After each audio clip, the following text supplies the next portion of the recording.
maybe there was one an hour.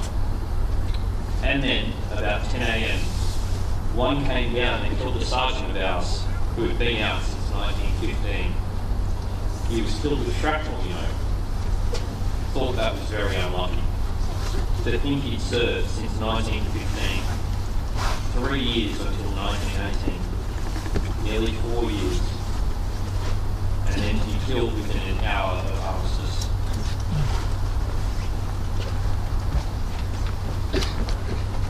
An excerpt from British poet Wilfred Owen's last letter to his mother, October 31st, 1918. Dearest mother, I will call the place from which I am now writing the smoky cellar of the forester's house. It is a great life. I am more oblivious than alas yourself, dear mother, of the ghastly glimmering of the guns outside and the hollow crashing of the shells. There is no danger down here, or if any, it will be well over before you read these lines. I hope you are as warm as I am, as serene in your room as I am here. Of this I am certain. You could not be visited by a band of friends half so fine as surround me here. 5 days later, early in the morning on November 4th, 1918, Owen and his men stormed the canal. The poet never reached the other side. On November 11th, as his mother stood listening to the church bells pealing for the end of the war, she received the telegram announcing her son's death.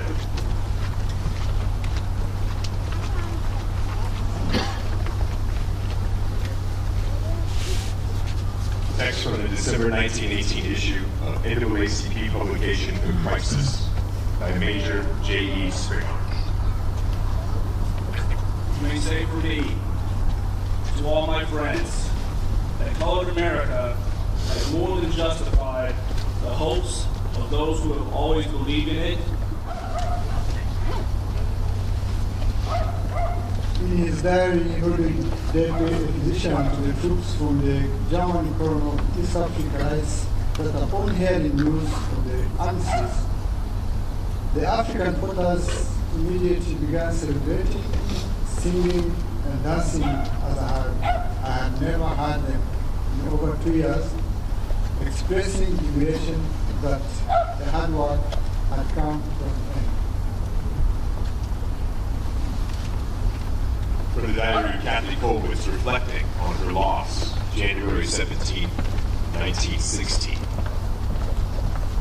All has changed forever. My whole life as a mother has been behind me now.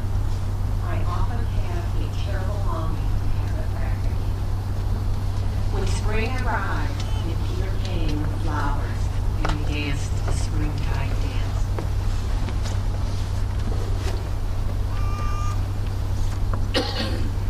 From a letter from First Lieutenant James K. Burnham-Hockaday, 354th Infantry, 89th Division AEF, November 16, 1918. My dear mother, well, the war, as far as we know now, is over, and the good Lord has been very good to me. We knew of the armistice early in the morning, and at the 11th hour, all guns ceased. What a relief now to be able to walk down a road without being on edge and ready to drop in a hole at the whistle of a shell. It all came so suddenly, for we hear very little of what actually goes on, that it is hard to realize, and I have been unable to come out of a kind of stupor.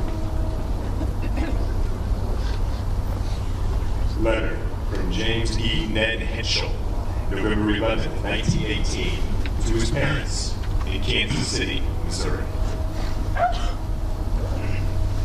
Dearest mother and dad, if only you all could see how glad everyone in this place is. Never in my life have I ever seen such happy people. For the 11th of November meant the biggest thing possible to them all. Fighting stopped. At last, the German people have awakened from their horrible dream. It's taken a long time, 4 years. And half of the sort of thing that France has been through is tremendous. And now that it is all over, why, it is almost too much for them to believe. The good folk are so happy, the tears stand in their eyes, and they make no efforts to hide them.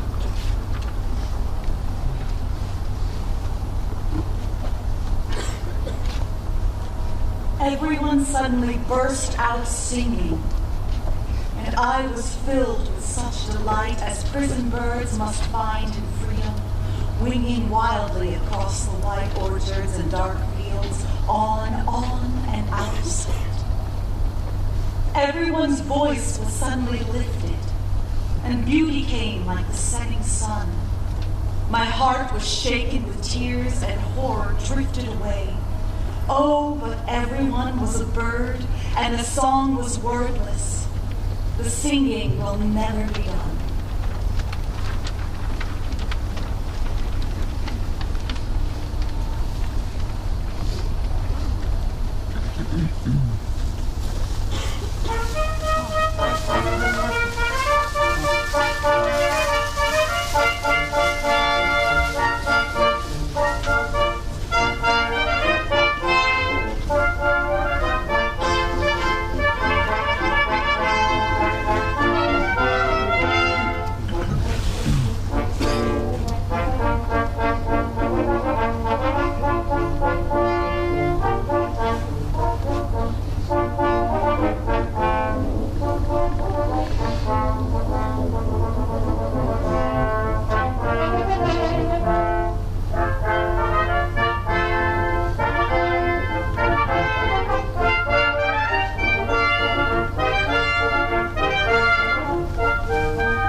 It has come as a great triumph of right.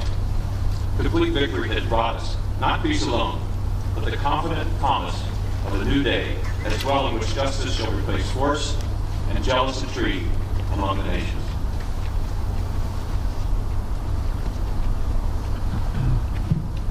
Grass by Carl Sandburg.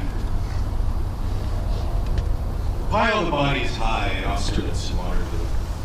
Shovel them under, let me work. I am the grass, I cover all. Pile them high at Gettysburg. Pile them high at Ypres, Verdun. Shovel them under and let me work. 2 years, 10 years. And passengers ask the conductor, what place is this? Where are we now? I am the grass. Let me work.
to carry their torch and never forget. We will remember them.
we will be having our Bells of Peace and wreath laying ceremony. For those who are able to stay, we invite you to gather in the forecourt at that time. The museum is open. Have a wonderful Armistace Veterans Day. Thank you for being here.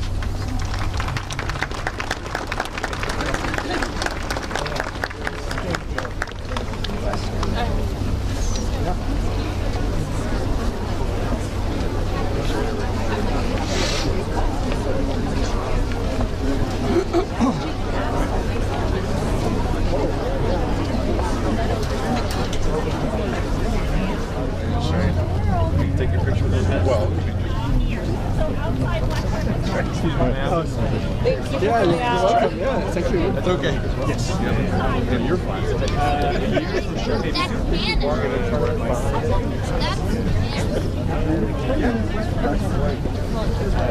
Sure, what are we doing here, Ceremony.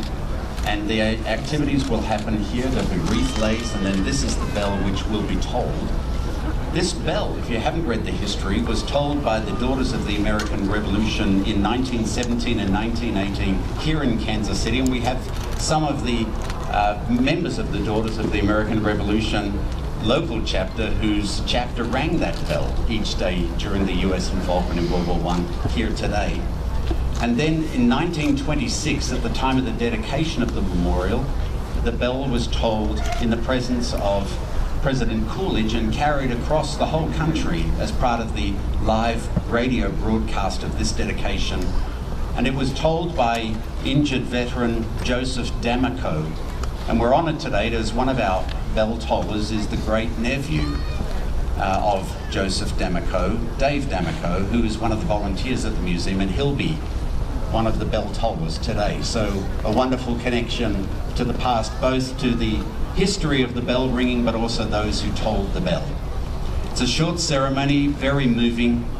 I'm so grateful to see so many of you here. We'll begin the ceremony in about 4 minutes.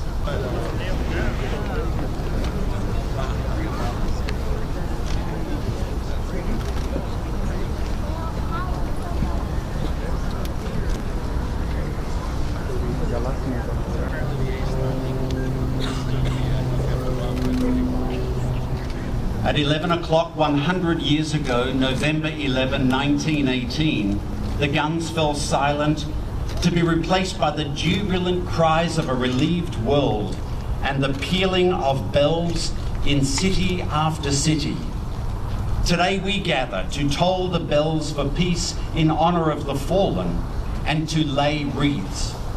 The bell will be tolled 21 times, symbolising the nation's highest honour. It is based upon the 21-gun salute. The first wreath laid is in memory of the United States. 6 wreaths will then be laid to honour lives from each continent that served. We invite you to stand throughout the ceremony as you are able. The ceremony concludes with the playing of taps and the retiring of the colours. May this ceremony remind us of the cost of war and the price of freedom.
These have dared bear the torches of sacrifice and service. Their bodies return to dust, but their work liveth evermore. Let us strive on, do all which may achieve and cherish a just and lasting peace amongst ourselves and with all nations.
Thinking about that. We're probably gonna go down to Union Station. They have probably some food or what. I don't know.